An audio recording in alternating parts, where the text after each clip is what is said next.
Look at me. Look me in the eye. How was I supposed to know there was a time change? They're supposed to give us time, not take it away. Don't worry, Mr. Goat. In India, I doubt they do this time change thing. And India is where they always get mad at us for being late. What? Well, I guess we're double late in India then. Djokovic is out. He looks like a shadow of himself.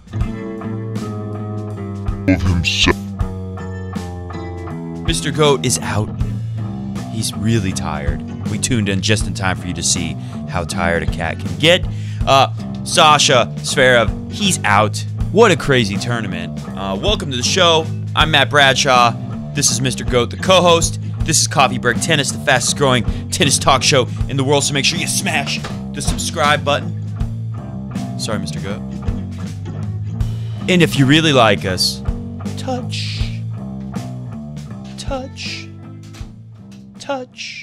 the thumbs up. Mr. Goat was totally like, go fix the camera, stupid.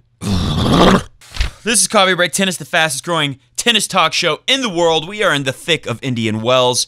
Today we're going to talk about Djokovic. Federer is playing in just a few hours again. I know a lot of people out there were saying, oh no, Federer doesn't look 100% perfect. He looks pretty good. And with everyone dropping like flies, I think Federer still the overwhelming favorite to win here. Mr. Goat certainly agrees with that. Welcome to Coffee Break Tennis. Let's talk about Djokovic. Real quick, before we get into Djokovic, just want to remind you that we're brought to you by Crunch Time Coaching, one of our head sponsors here at Coffee Break Tennis. And Crunch Time Coaching was founded by this great guy named Peter Freeman. He's like my business partner. I work on Crunch Time Coaching with him. He's taught me pretty much everything I know about playing tennis. You know, I learned a lot about tennis watching it and trying to teach myself. But when I started working with Pete about 5 years ago now, that was really when he started, you know, fixing my technique and really helping me look like an actual legit tennis player. And so, you know, I owe a lot to Pete, and Pete is going through a really hard time right now with his family. So I'm going to go over here to the computer. We're going to put this on the screen. That is Pete's sister, Chris, who has been battling cancer, stage 3 ovarian cancer, which is, you know, I can't even believe I'm talking about it. It just seems so crazy to me that somebody I'm so close to, like Pete, is dealing with this, you know, so personal. So it's in his family. It's his sister. I mean, it doesn't get much closer to you than that. So they've raised $6,550 of the $10,000 goal. So if anyone out there has it in their heart to help out with Pete's sister, you know, I guess the family, they didn't really plan on this. And she has a couple young sons, are not really in a position financially to be able to handle this. So if anyone out there can help, if you can, we would really appreciate it. They've almost hit their $10,000 goal. Go to GoFundMe.com/wish4Chris. That's wish, the number 4, and Chris spelt C-H-R-I-S. And there's a picture of baby Pete with his sisters. And of course, it's Chris. So I'm really sorry, Pete, that you're having to go through this right now. And Pete's there with the family in New Jersey right now dealing with something so horrible I can't even imagine it. If you're in a position to help out, they're in a lot of pain. And I wish you the best, Pete. Good luck, guys. You have to make the most of your time with your loved ones while you can. Let's move on to Djokovic, Mr. Goat. New York Times, Christopher Clary, tennis genius, huh? Well, the Novak Djokovic crisis continues, but for how much longer? Unable to get past his opening match in Indian Wells on Sunday, even after another extended break from the game he once dominated. Remember, only a couple years ago, Djokovic was the king of tennis. He was way ahead. He doubled Murray at number 2, I think, in the rankings points. So, you know how Roger and Rafa are way ahead of the field right now? Djokovic was even further ahead a couple years ago. Now he's a freaking loser. Just kidding. Just kidding, Joker faces. He's not a loser. Although he was a loser at Indian Wells. He's out. He has lost first round. He was in the 4th round last year. Who did he lose to? I think he beat Del Potro. And then who did he lose to? It doesn't matter. He's losing points. Not a lot, but the guy's ranking has just been plummeting, so losing any points is not going to help. What was mystifying on Sunday, what is it? On Tennis Channel, they were saying stuff like that. Magical loss. What? There's nothing mystical or magical. It's a disaster. It's a train wreck. It's not mysterious. Anyways, whatever. New York Times and Tennis Channel are going with it's mystical. What was mystifying on Sunday was that Djokovic looked strong and precise in the early phases of his loss, but those days seem increasingly like a desert mirage. Oh, nice. Nice, Clary. Tennis genius. In command, Djokovic abruptly handed the controls of the match. I guess he was controlling the match. He hands them over to the grateful Taro Daniel, failing to serve out the opening set at 5-3. Let's read these quotes so I can crumple this up, because I can do a better job telling you what happened than this thing. I'm already getting frustrated with this story. Djokovic said, by the way, if you don't know the score, Djokovic lost. Djokovic had set points up 5-2 in the first set. He ends up losing 7-6 in a tiebreak, wins the second set 6-4, 6-1, just gets blown out in the third set. Very weird. Final shot of the match was an errant forehand that was also his 58th unforced error. 58 unforced errors from Djokovic in this match. Does that give you an idea of what's going on out there if you didn't watch it? Djokovic said, very weird. I completely lost rhythm. For me, it felt like the first match I ever played on the tour. Yeah, everything, nerves were there. I made so many unforced errors. It was just one of those days where you're not able to find the rhythm from the baseline, especially on my backhand side. That has always been a rock-solid shot for me throughout my career. Just some inexplicable, uncharacteristic errors, but that's, I guess, all part of those particular circumstances that I'm in at the moment. What do you think of that, Mr. GOAT? I know you like him better than Nadal. How about now? Let me tell you about the match. Djokovic had that first set locked down. It looked like, it was easy. Like I said before, Djokovic was up 5-2 with set points. He just started missing a bunch of random balls. That was it. He's moving like normal Djokovic. He got tired faster, which is normal because he hasn't been playing. When you don't play a lot, you get tired. Trust me. I actually recently came off of a little injury. Mr. GOAT is asleep, so I guess I can tell you. Mr. GOAT, he told me, don't tell people when you're hurt. Don't tell people when you get sick. Don't show any weakness. And he's an evil cat. So, of course, that's how they think. But I kind of agreed with Mr. GOAT. You don't want to show weakness to people out there. But, since he's asleep, I'll tell you, I hurt my back, which gives me some perspective on what it's like for Roger Federer when his back got hurt. And let me tell you, it sucks. It's terrible. You can barely do anything when your back is messed up, let alone play tennis. It's very hard to get power on your serve is what I've noticed. I mean, it makes sense. You get power from the ground, your legs, your core transfers it up, and then your little noodle arm up at the top is just a little extra pop. It's the cherry on top, but the body is what gets that locomotive moving towards the ball to crush a serve. When your back is messed up, this whole core back area where power transfers up into the ball, it's shut down. Doesn't happen anymore. And it's quite painful. So I can tell you from experience, when you get hurt and you can't play for a few weeks or more, in Djokovic's case, you get out of shape pretty fast. You get really out of breath from points that normally you get some energy after. So we get that. Djokovic out of shape, out of energy, but way out of rhythm. I mean, you're going to be out of rhythm if you're not playing a lot too, but Djokovic is super out of rhythm. Makes me wonder if Djokovic is Murray, Djokovic, and Nadal, are they all pretty similar on the fact that they need lots of balls to hit in practice? Like Nadal, we know, needs to hit 1,000 shots to feel good before a tournament, right? Nadal just needs tons of balls. That's why it's really tricky for Nadal to recover from injuries and prepare for tournaments because, he's recovering, but he's also a player that needs lots of time on court practicing. It's very tricky. I wonder if Djokovic is the same way because, man, he made 58 unforced errors. Taro Daniel said, the Djokovic I know is like the Djokovic I've seen on TV. He never misses a ball. He puts the ball where he wants. 25-year-old son of an American father and a Japanese mother who was born in New York. Today, obviously, he was missing a lot of balls, but even then, you still have to beat him. And then Djokovic points out the one thing that I think is a major factor with injury for everyone. Djokovic says, obviously having played only a couple matches in 9 months, you are still in a way battling inside of your mind whether you are fit or not. Even though you don't have pain, you are still thinking about it because it's something I've been feeling and dragging for over 2 years.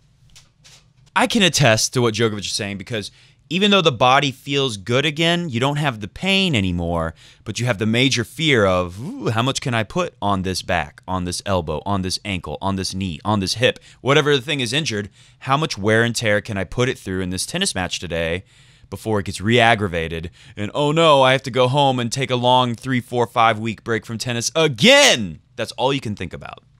Trust me, it's terrible. So comment below. What do you think about Djokovic? I heard Mary Carrillo, who has her moments, on the tennis channel, say something very interesting. She said, with Murray, his legs, that's his game, right? His movement is so important to his game. And his hip injury, all the stuff that Murray's gone through, that can hurt the movement. His movement might never be the same. He might never be the same. He might not be a top player ever again. But then Djokovic, she said, I'm not willing to go there yet. I'm not ready to say that Djokovic is never going to be a top player ever again. But this sure is pretty disheartening for the Djokovic fans. That's the gist of what Mary Carrillo said. I'm not ready to give up on him yet. Are you ready to give up on Djokovic yet? Comment below. As for myself, as for Mr. GOAT, I'm with Mary Carrillo. I'm not ready to give up on Djokovic yet. But I just can't help but notice how the media and a lot of tennis experts, and this is a hard one to predict, so I'm not going to give them a hard time about it, but they were so wrong. Tennis looks so different than it was supposed to look right now. Nadal, Djokovic, Murray, the big four that were younger than Federer, 5 years younger. They're all nowhere to be found. Rafa, obviously he's number 2 in the world. He had a great year last year, but right now, big question mark on Rafa. Bigger question mark on Djokovic and very big question mark on Murray because we're not even going to see him for a while. And, we've seen how great Djokovic's comeback has been. So are we really so optimistic that Murray's going to come back and dominate? And that's what people thought last year. A lot of people thought Murray and Djokovic are coming back and they're going to set things right. And Federer, hope you had your fun because it's over. But really, it looks like it's just beginning. So Federer looked very good against Delbonis. Of course, Delbonis has the most hideous serve in history. Let's just try it really quick. So he does a fake out toss. So Delbonis goes, right? Who saw that? I know you saw that because I saw a million comments and tweets about it. Delbonis.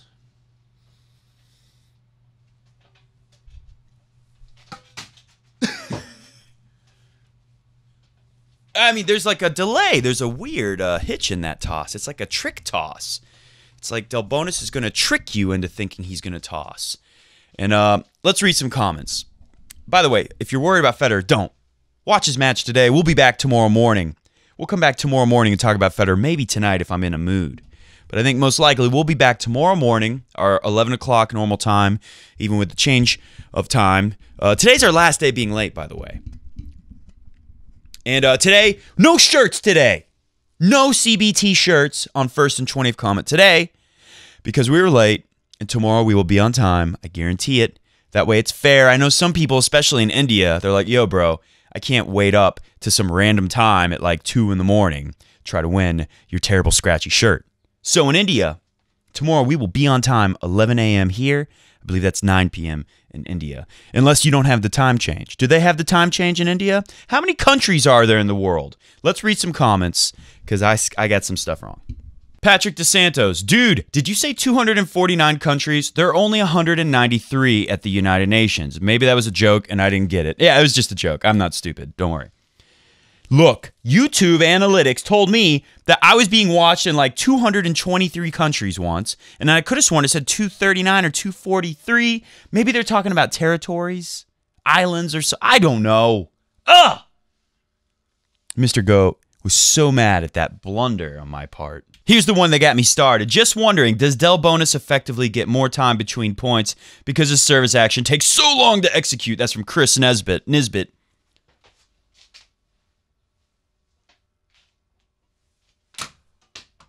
Yeah, that's more time. That's more time in between points.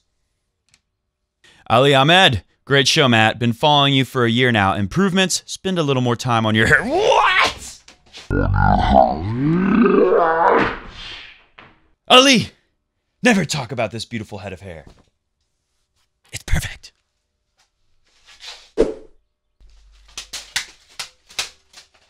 It's perfect! Are you awake now, Mr. Goat? Okay, maybe I could spend a little more time on my hair some days. I knew that day when I did it, I should have just made it another hat day. Just make it a hat day. Some days the hair's not there. Make it a hat day. Dylan Liu. Hi, Matt. Would you say hi back? Hi, Dylan. Vicky Woods. Vicky Woods. Matt, there are only 196 countries. Wait! She says 196, but Patrick DeSantos says 249 or 193. Patrick said 193 and Vicky said 196. Which is it? Comment below if anyone knows how many countries are in the world. I would say it's probably Vicky because Vicky said, I did a project where I had to learn all 196 capitals by heart. Tough, but managed it. Good job, Vicky Woods. Vicky Woods, by the way, has been commenting forever. She has a high tennis IQ, as do most of the Coffee Break tennis fans. Mr. Goat and I, the talking tennis cat, have very much enjoyed Vicky Woods' comments over the many months. Vasu Yaganath? I think it's a soft J.